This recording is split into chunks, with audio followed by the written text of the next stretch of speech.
أعوذ بالله من الشيطان الرجيم. بسم الله الرحمن الرحيم. قل يا أيها الكافرون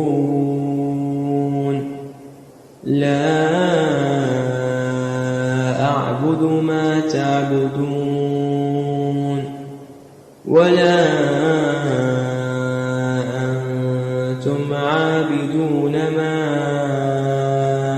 أعبد ولا أنا عابد ما عبدتم ولا